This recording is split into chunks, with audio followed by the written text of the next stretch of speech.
Assalamualaikum warahmatullahi wabarakatuh. Pada pertemuan kali ini kita akan membahas penulisan kode JavaScript.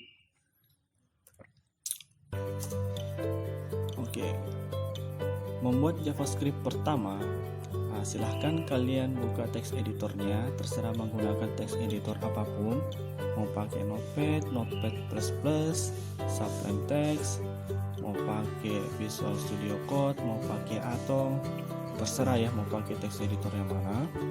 Kemudian buat file baru, simpan dengan nama helloworld.html dan isikan kode seperti ini.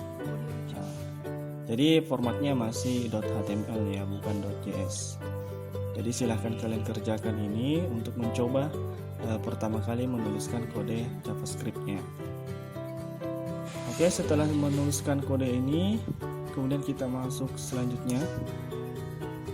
Sekarang kita masuk pembahasan struktur penulisan JavaScript. Jadi di sini JavaScript merupakan modifikasi dari bahasa C++ ya, dengan pola penulisan yang lebih sederhana. Ada beberapa hal yang perlu diperhatikan dalam penulisan JavaScript. Yang pertama, JavaScript itu bersifat case sensitive. Tahu kan case sensitive? Case sensitive itu adalah dia sangat sensitif terhadap huruf besar maupun huruf kecil pada source code-nya. Jadi hati-hati dalam menuliskan hurufnya. Kalau menuliskan kalimat nanti atau source code di dalam JavaScript, kalian harus sekali huruf kecil ya huruf kecil semua ya. Tapi untuk penulisan kode saya anjurkan menggunakan huruf kecil, tidak usah pakai huruf kapital. Dan untuk jangan lupa untuk penulisan koma ataupun titik koma itu sangat berpengaruh. Jadi perhatikan baik-baik dalam menuliskan kodenya karena dia sifatnya case sensitive. Oke, selanjutnya yang kedua, extension dari file. Jadi extension dari filenya ini umumnya menggunakan .js. Terus kenapa tadi menggunakan .html? Oke, sebentar saya jelaskan ya. Oke, di bagian ketiga, di setiap akhir baris ditutup dengan titik koma. Jadi setiap kita akhir baris penulisan source code-nya itu selalu ditutup dengan titik koma. Yang keempat, sintaks JavaScript yang disisipkan pada halaman HTML ditulis di dalam tag. Jadi ketika kita ingin menuliskan kode JavaScript dalam HTML itu selalu diawali dengan tag script dan diakhiri oleh /script. Kemudian sintaks JavaScript bisa diletakkan di bagian elemen tag ataupun body, bisa juga di akhir body, tidak ada masalah ya. Yang penting jangan di luar /html. Kalau di luar /html ya sudah tidak terbaca lah file JavaScript-nya atau source code JavaScript-nya.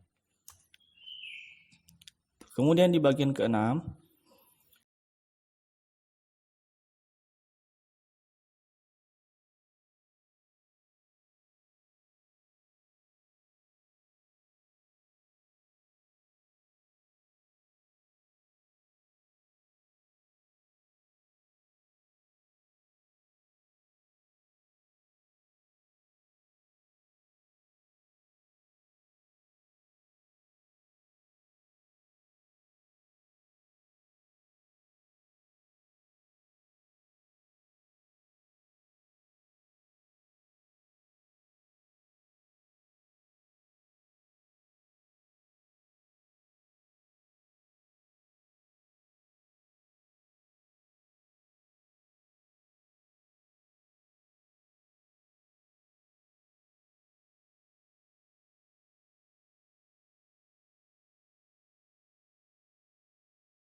JavaScript yang bercampur aduk dengan HTML, kalian bisa pisahkan ya antara file HTML-nya dan file JavaScript-nya. Makanya ketika nanti dipisahkan file JavaScript-nya itu akan berekstensi .js.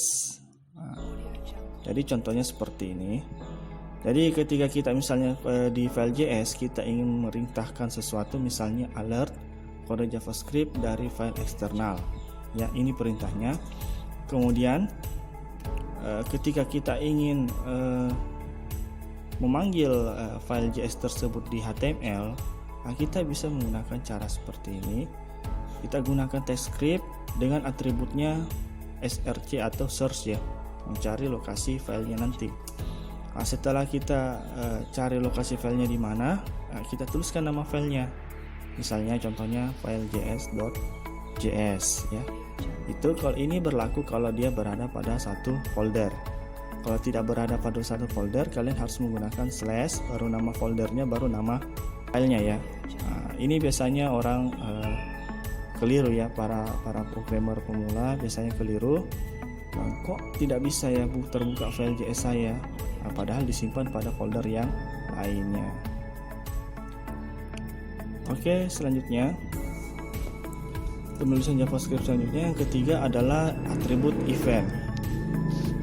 Nah, cara yang ketiga ini sering digunakan untuk memanggil fungsi pada event tertentu. Misalnya ketika kita mengklik atau menjalankan fungsi JavaScript. Nah, contohnya seperti ini. Nah, misalnya di tag button kita tambahkan eventnya, ya, event on click-nya, yaitu alert akan munculkan tanda terima kasih. Nah, yang dimana di browsernya nanti muncul klik dong. Nah, ketika kita klik dong, ya nanti muncul pengumuman, ya, pengumuman. Oke, terima kasih. Nah, jadi selain event-event on click ini, jadi banyak event-event yang lain, misalnya on submit, on load, double click, on mouse over, ada on mouse out dan sebagainya. Jadi banyak event yang bisa kita gunakan. Nanti dipraktekkan, ya, di pertemuan selanjutnya. Selanjutnya kita menggunakan penulisan JavaScript atau penerapan JavaScript yang keempat adalah URL. Jadi terakhir ini penulisan JavaScript URL ini, cara ini jarang digunakan. Namun perlu juga kalian tahu, ya, secara URL ini perlu kalian tahu bahwa penulisan JavaScript itu bisa dituliskan di dalam URL browser.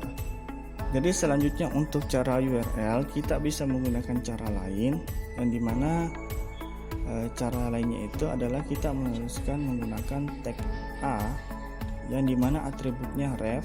Nah, sini kita bisa tuliskan JavaScript-nya, kode JavaScript-nya atau perintahnya adalah JavaScript alert. Nah, kemudian muncul nanti sini klik aku. Ketika kalian klik nanti muncul ini kalimatnya. Jadi mungkin sampai di sini dulu pertemuan kita kali ini, pembahasan materinya. Jadi ini cuma perkenalan saja untuk JavaScript-nya, bagaimana menuliskan kode-kode JavaScript nanti di HTML ataupun di file JS-nya, ya. Nah, jadi ada 4 cara yang kita gunakan dalam menerapkan JavaScript. Oke, sekian. Assalamualaikum warahmatullahi wabarakatuh.